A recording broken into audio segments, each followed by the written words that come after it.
कहा जाने वाला कश्मीर में पहलगाम में आतंकवादियों के द्वारा जो कायराना हरकत किया गया है, हिंदुस्तान के निर्दोष पर्यटकों पे जो गोलीबारी की गई है उसका घोर निंदा है और घायलों को जल्द से जल्द उबरने की कामना है। और साथ ही साथ भारत सरकार से ये मांग भी है कि उसको उसी के भाषा में जवाब भी देना है और उसको ऐसा बदतर मौत देना है कि उसकी आने वाली 7 पीढ़ियां 7 नस्लें कांप उठे। इससे कम अब कुछ मंजूर नहीं है। पुनः एक बार श्रद्धांजलि देते हैं। पहलगाम में जो पर्यटक के ऊपर गोलीबारी किया गया, घोर निंदा है। अगर ऐसा ही होता रहा तो आने वाली इंसानियत जन्म लेने पे भी उसका रूह कांप जाएगा। श्रद्धांजलि देते हुए एक लाइन की गीत मैं सुना दे रहा हूँ, सामाजिक गीत, चूंकि समाज में गा रहे हैं और समाज के परी लोग भी बैठे हैं। दुनिया में सबसे बड़ा क्या है? और आप लोगों ने बिरहा किया तो मैं ये भी बता करके जा रहा हूँ कि हमारे निगाह में किसी भी विधा का अपमान नहीं है, न हमारे लिए कोई विधा छोटी और बड़ी होती है। भोजपुरी भी, लोकगीत भी, कव्वाली भी, निर्गुण भी हमारे लिए सबसे बड़ी विधा है। लेकिन मैं जिस विधा से आता हूँ उसकी बात मुझे बताना है कि बिरहा क्या है। आज तक ले इतिहास गवाह बा कि नाच में मार बचल नहीं खे और बिरहा में मार भइल नहीं खे।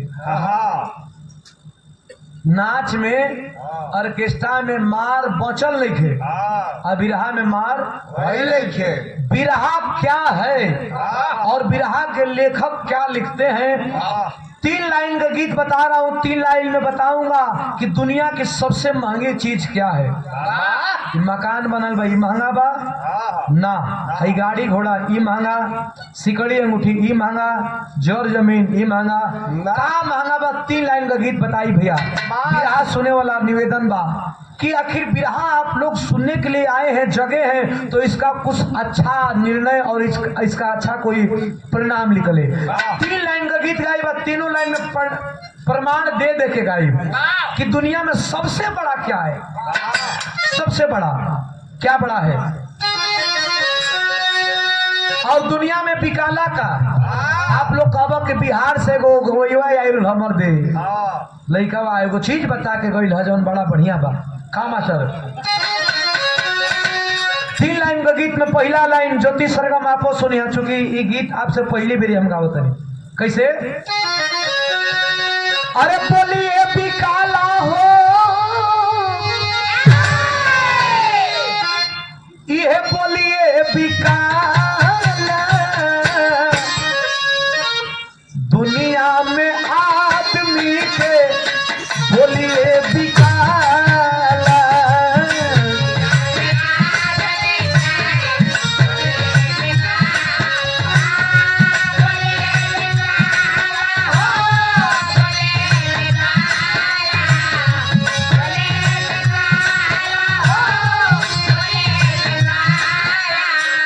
दुनिया में आदमी का कुछ धरती पर कीमत नहीं है जितना जबान का कीमत बा। एक बात मैं आपको दर्शा देना चाहता हूँ कि बोली बिकाला कैसे बिकाला। भैया रिकॉर्ड कर रहे हैं आप लोग। बोली कैसे बिकाला?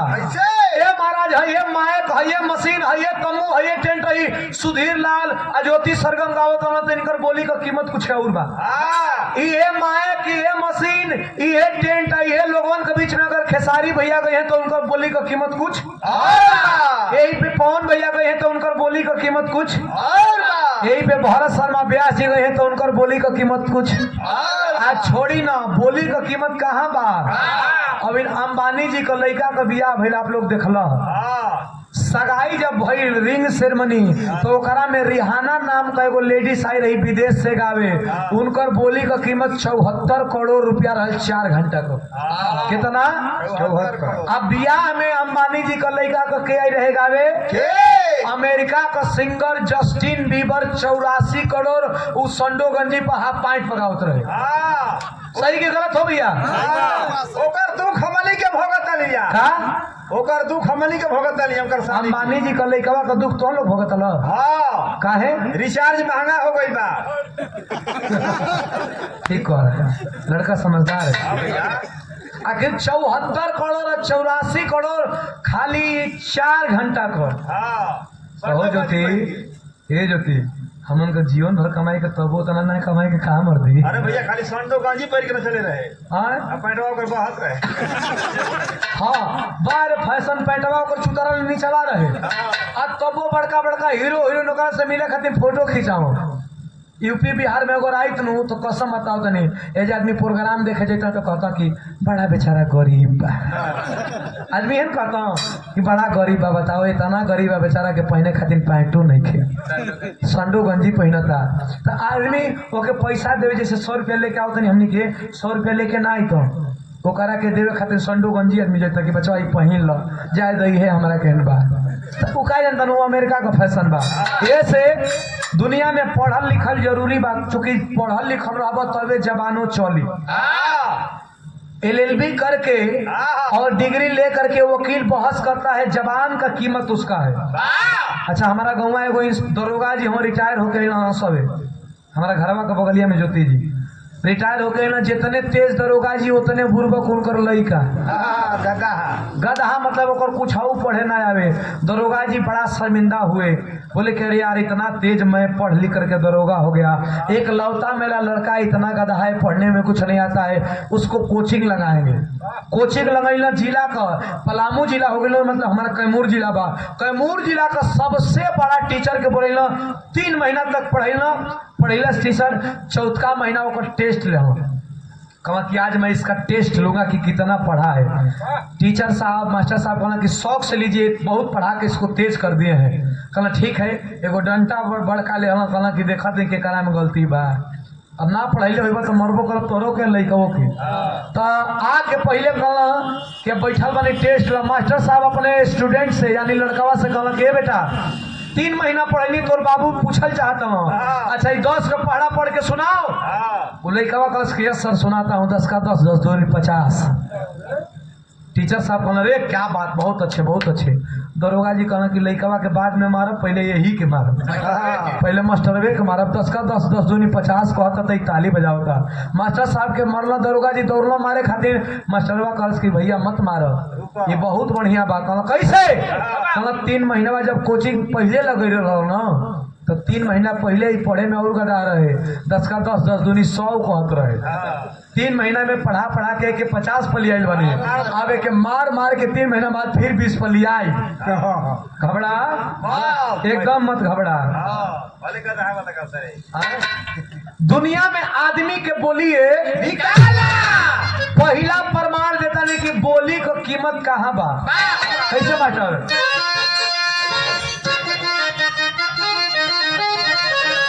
अरे भैया भरत जी रहले,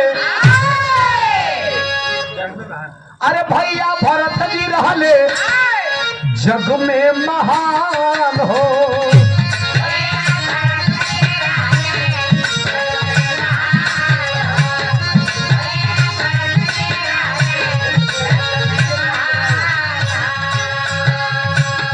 भाई कारण माई जगले जमेला जहान हो।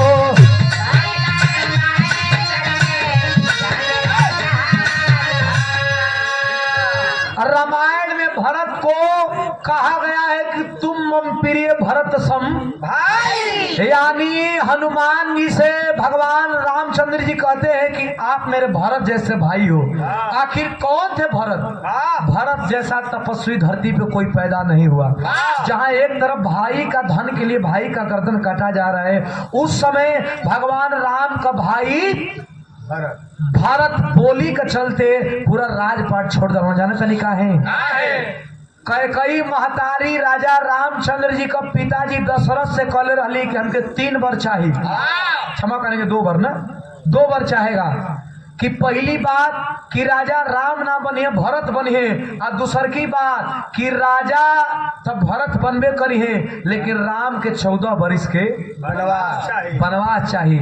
राम के पता चलल तो 14 बरिस के बनवास चल गई ना गई रहता तो उनको केहू कुछ बिगड़ ले, लेकिन बोली का कीमत रखे के रहे कि रघुकुल रीत सदा चली, प्राण जाई पर वचन न जाई, यानी प्राण चल जाई लेकिन जबान का कीमत जाई नहीं। भरतो ये कहले कि भैया राजा रहले तो राजा रही है 14 बरिस भरत रामचंद्र जी का खराऊ के रख के अब तपस्या कैलन आ खराऊ ही पूरा राज का चलेलस। वैसन भाई के मिली भैया और का अरे बोलिए से कोयल कोई कौआ कहाला, बोलिए से कोयल कोई कौआ कहाला। आम का पेड़ पर भैया अगर कौआ बैठल बा, आम का पेड़ पर कोयल बैठल बिया तो दोनों का रंग करिए होला, तो छीन ना पैब जब ले बोली बतावे ले कि कोयल कौन रो कौआ बोली तो काव बोली, आ कोयल बोली तो मीठ बोली। तो बोलिए से दुनिया में पहचान बा, बोलिया से सब कुछ बा। इहे मुहमा पान खाला, इहे मुहमा ऐसी बाड़ी बोलिए मन का आपा, औरन को शीतल करे आप हूँ।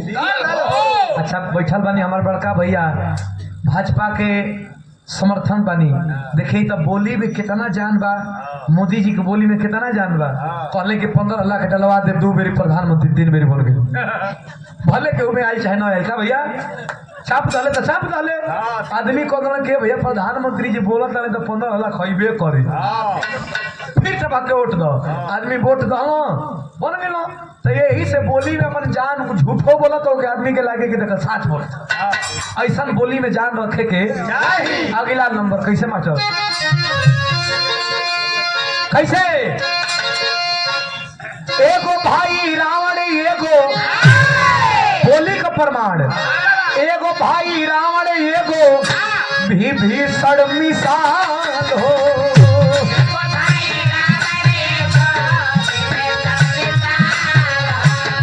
बोली एक कारण गईले लंका से निकाल हो।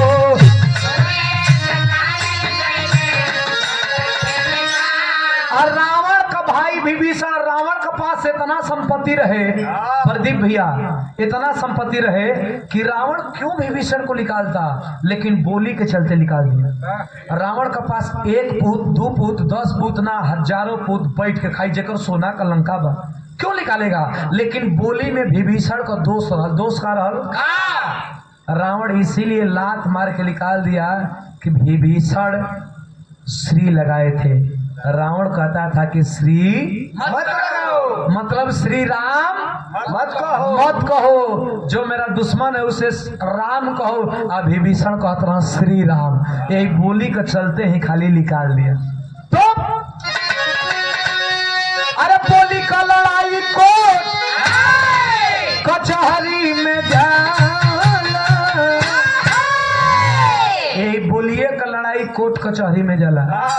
गोली बारी बाद में चलेला, पहले बोली से आदमी कहना कि तोर 5 गो लइका हो सकता, हमारे 10 गो लइका बा, तू 5 बीघा जोतेले तो हम 10 बीघा जोतीला। यही में झगड़ा झंझट होला, FIR होला। FIR का कॉपी कहाँ जाला, कोर्ट में। आउजा का गोली चलेला ज्योति सरगम, एगो वकील साहब तोहरा ओरले, एगो वकील साहब हमारा ओरले, करिया करिया कोर्ट के पहन के अब बोलिए से बहस करेला। आ जज साहब जब फैसला सुनाओ वो बोलिए से सुनाओ, उजा तलवार ना चलेला।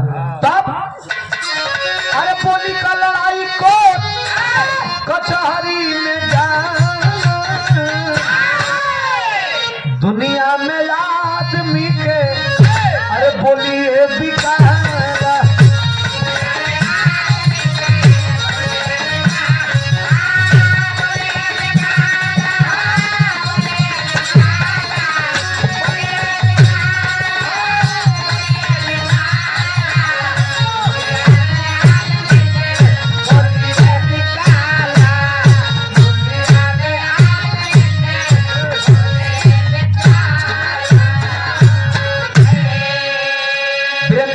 चलिए आदरणीय गार्जियन मनातू के धरती से पुरस्कार 200 रुपया। धन्यवाद, सब बहन के प्रणाम।